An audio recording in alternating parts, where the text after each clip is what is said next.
Hi friends, my name's Jennifer. Welcome to Lotus in the Light. Still here at the park. Still my big 5-0 birthday. Still this beautiful little waterfall behind me. I'm glad you could join me. I just did a video and joy came up as a topic in the video. And I knew that was going to have to be my next video. I was going to wait till I got home and Spirit.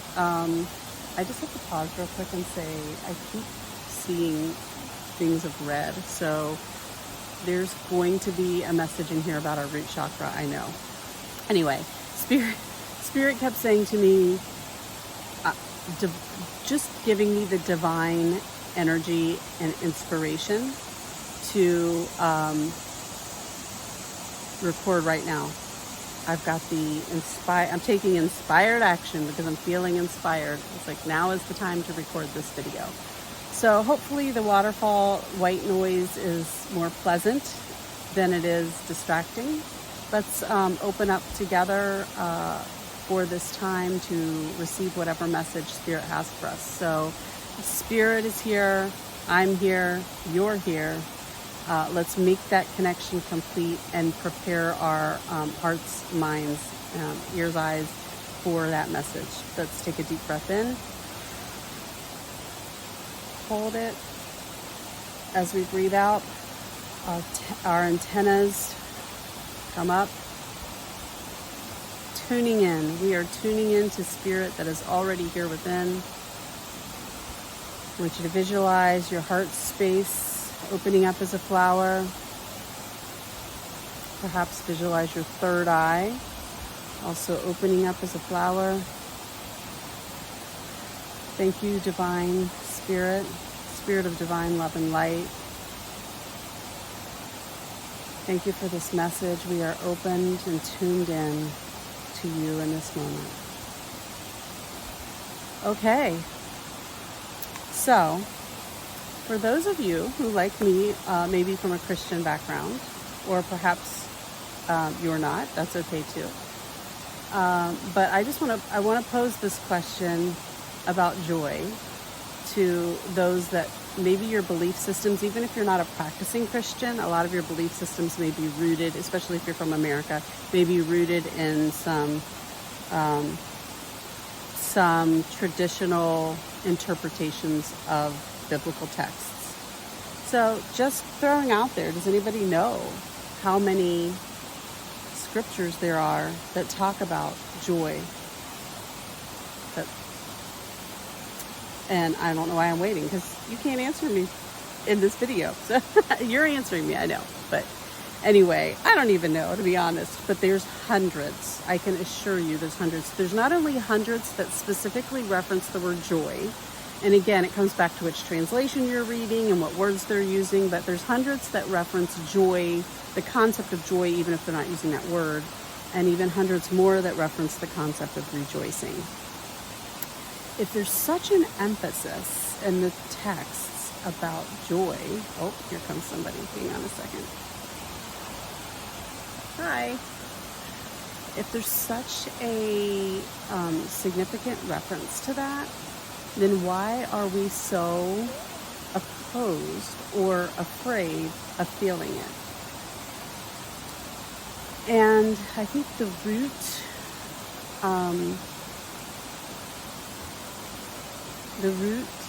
fear translates back to the fact that in this human experience, we are mostly living in survival mode. But we were not designed to live in survival mode. We created this human experience. God created this human experience, and we chose to be a part of it so that we could experience the contrast to pure love, pure joy, right? So part of the experience is that we are experiencing the opposite of that sometimes, but we are not designed to sit in that and stay in that. And in fact, part of this human journey is to figure out how to get back to the joy that we instinctively experience in the spiritual realm, that that is our total journey in the spiritual realm. And so one of the beautiful things about this experience is that being able to experience the contrast of joy and of love, it's like a slingshot. It's like the more lack of joy you feel, then when you get back to joy, it's that much greater. So it's just helping us grow into our Christ consciousness is what it's doing. It's helping our soul draw closer to Christ consciousness, which is what Christ was teaching us about when Jesus came to this earth, right? So, but what's happened is humanity, and this is, I did some deep meditation about this to try to really understand what Spirit wanted us to know about this. The idea, so what has emerged over time is this idea that worldly joy is to be condemned and is wrong because it's indulgent, it's distracting, it's, I'll even say dangerous, okay? But then there's this heavenly joy that is permissible. It just must be delayed until after this life. That's the idea that most modern, at least modern Christian faiths have clung to. Like, deny the worldly joy, accept but delay the heavenly joy, okay? And I want to challenge that perception. In fact, I have to challenge spirits. Like, you have to challenge that perception. It is, I don't want to say wrong, because again, everything that we believe in this life, we're believing for a reason. It's to help us have these different experiences and journey through a journey of growth. So wrong is not the word that I want to use, but that belief is limiting. It's limiting you. It's keeping God in a box, and it's keeping you in a box. And that those limits are what are keeping you from experiencing all that God wants you to experience in this life. So it's time. There was a season when believing that was important for your journey. And if you're watching this video, whenever you are watching this video, it means it's God's way of saying it's time. You're ready for more of the truth. You're ready to understand more of that, I'll call it the more of the absolute truth. And I say that lightly because Spirit is only showing me what I'm capable of handling now. So it may not even be the totality of the absolute truth. There could be things that I'm not ready to understand yet, and therefore haven't been revealed to me. So what I'm sharing with you, what Spirit, let me say it this way, what Spirit is sharing with you through me is only, it is being processed and communicated only through, or processed and communicated through the filters and limitations of how I'm able to understand it and perceive it and communicate it to you. And it in and of itself isn't even the totality of absolute truth, but it is a part of that journey of truth of you were here believing this, and now it's time to expand that belief into this. Joy is so critical. And I've said many times on previous videos that we are here for the purpose of experiencing joy. And I've even been challenged in that idea in some feedback on YouTube. And I will say this. We are here just to experience, right? We're just here to have this human experience. Our souls are eternal. We've got eternity to do all kinds of things. We're here to learn some certain things. We're here to experience some certain things. When we go back to the spiritual world, we're going to experience nothing but joy and love, right? But this is going to allow us, when we get back, to experience it at an even higher level, at an even deeper level, closer to Christ consciousness. And so we are here just to experience, but the fruit of any experience that's rooted in love is joy. So when I say that we are here for the purpose of experiencing joy, it's because we are here for the purpose of having experiences that will draw us closer to God / closer to unconditional love / closer to joy. And Spirit wants you to know that joy is not meant to be postponed till after this human experience. That is simply untrue. And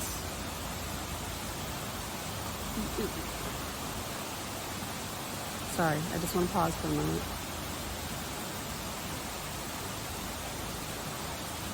There wouldn't be as many scriptures about it if it weren't intended to happen in this life. And in fact, the original scripture writers, when I say the original scripture writers, the writers of the scriptures of the Old Testament, as well as I believe also of the New Testament, we're never really talking about heaven as this place and experience after this life. The intention was that it was what we were experiencing in this life, bringing the divine here to the human experience while we're living in the human experience. And to achieve that, we have to open ourselves up and allow ourselves to be expressions of joy and light in this world. When you open yourself up to joy and love, then you are able to be an expression of that to others, to those around you. You are not stuck in old patterns of judgment or anger, stuck in negativity like anger or fear. You're able to just openly express love and joy. Now, I do want to say, again, I want to circle back to how we kind of got to where we are so that maybe you can critically think about it. And I say critically think. Your mind wants to critically think about it, but your heart already knows. So try, as you're critically thinking, try to step out of the situation and be unbiased, and try to ask your heart and your mind, ask your ego and your spirit to work together to reveal the truth to you. Work together, okay? Because when they do, this is all going to make sense. But the reality is that most of humanity is living in survival mode. So this makes perfect sense if you go back to whatever you believe the beginning days are, whether that's Adam and Eve days, whether that's caveman days, it doesn't even matter what your belief is about that. Cowboy and Indian days, and sorry for using the term, I don't know if the term Indian is cowboy and Native American days, but you know what I'm saying. Whatever days you want to think back to, where survival was like everything, right? It was, you could be attacked by a bear when you're out on the hunt for your dinner. You could be attacked by enemies who are out to steal your land. You could be, you get what I'm saying. There was an importance to being focused and vigilant on your own safety and protection. This is, now we're circling back to the root chakra. I knew that was going to come into play. This is the root chakra thing. So if you first have to feel safe and secure and loved in order to allow yourself to feel joy. So if you're not allowing yourself to feel joy, then there's some aspect of you that doesn't feel safe, or doesn't feel secure, or doesn't feel provided for, or doesn't feel loved, or doesn't feel worthy of those things, okay? So it could be a worthiness issue. Like maybe safety is there for you, but you're not allowing yourself to have it or feel it, or love is there for you, but you're not allowing yourself to have it or feel it. So it could be a worthiness issue. But working on that root chakra will allow you to open yourself up to receiving joy. Receiving is a feminine energy. So pulling yourself out of the masculine energy and allowing yourself to receive. And so what happened over time is, when we're feeling joy, when we're rejoicing, think about rejoice. We're dancing, we're celebrating, we're in the moment, we're not worried, we're not thinking about what's coming out of the woods to eat us for dinner. We're not thinking about predators, right? That is a vulnerable space when you're living in survival mode. It is a very vulnerable, it means walls are down. The city isn't protected by the walls anymore, right? The heart isn't protected by the walls. We're open to love, we're open to receive, we're open to experience all the beauties of life. That's a dangerous place to be when you're living in survival mode. So I would say, and this is what Spirit's revealed to me over the last, I'd say 24 hours, because this has kind of been like something that Spirit's been working on me and working through me about. So I knew I was going to eventually be recording this video.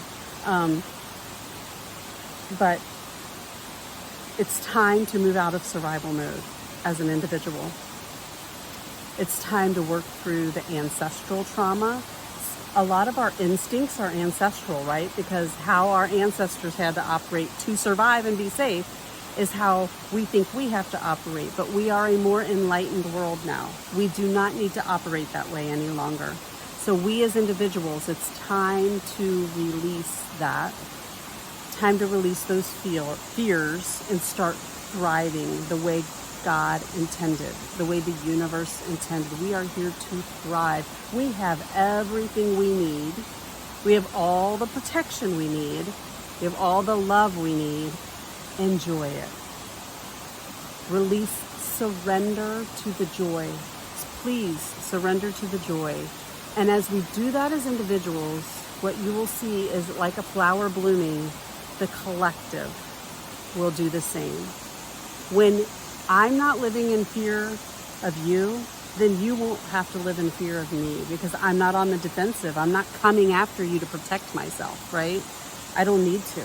And then all of a sudden you don't. So all these wars against nations, or wars against nationalities, or wars against religions, or wars against races, or wars against genders, or wars against, different sexualities, or whatever, wars against ages, or you name it, right? All these wars are become unnecessary when we all give ourselves permission to live in the joy. Back in the day, what really unfolded was this idea that it's not safe to experience this kind of free, I'll even call it chaotic joy, this rejoicing. It's dangerous. It's dangerous for those people, which makes it dangerous for their families, which makes it dangerous for their communities. I don't want to have to go defend you because you've done something stupid, that kind of thing. So what resulted was, the way to protect people is to give them fear about living in joy. And the way to make them fearful about living in joy is to create some kind of shame around it.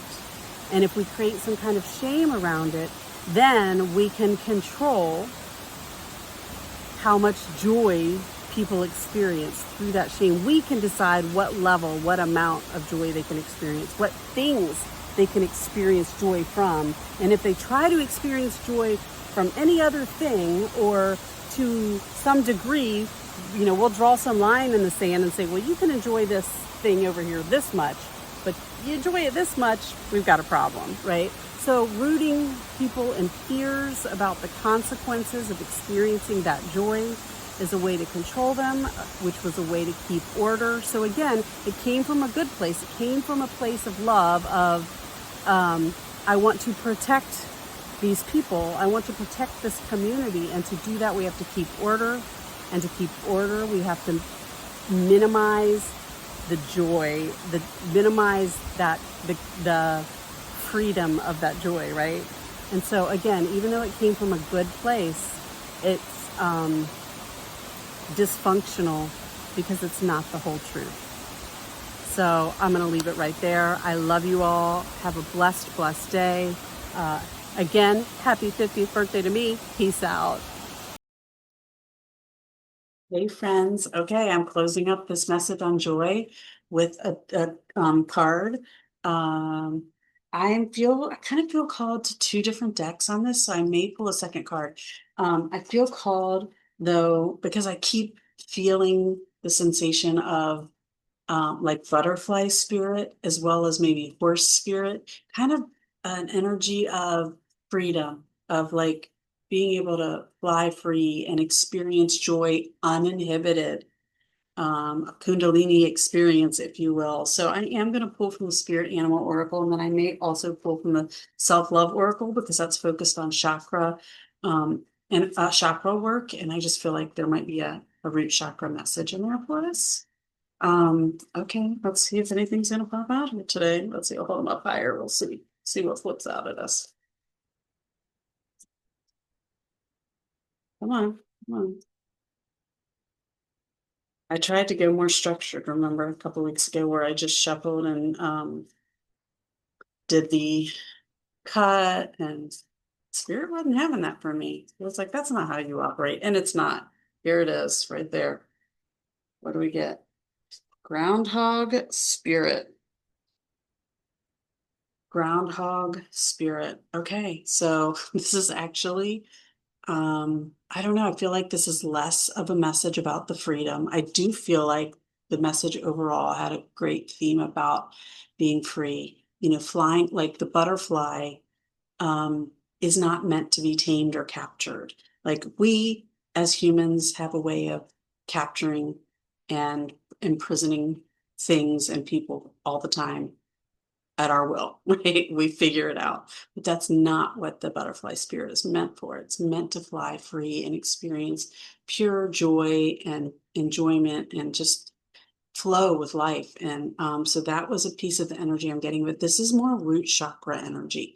And there is an element I said of root chakra in this message. So um, groundhog spirit, time to let go is what the message says.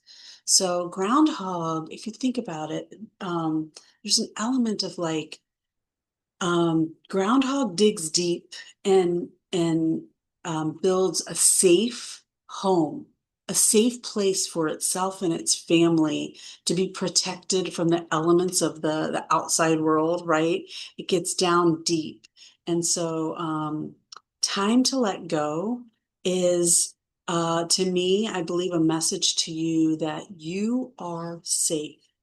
You are protected. You were brought here on this earth and you don't remember where you come from necessarily, or remember all the elements of it, or remember just how divine and safe you are in the arms of spirit.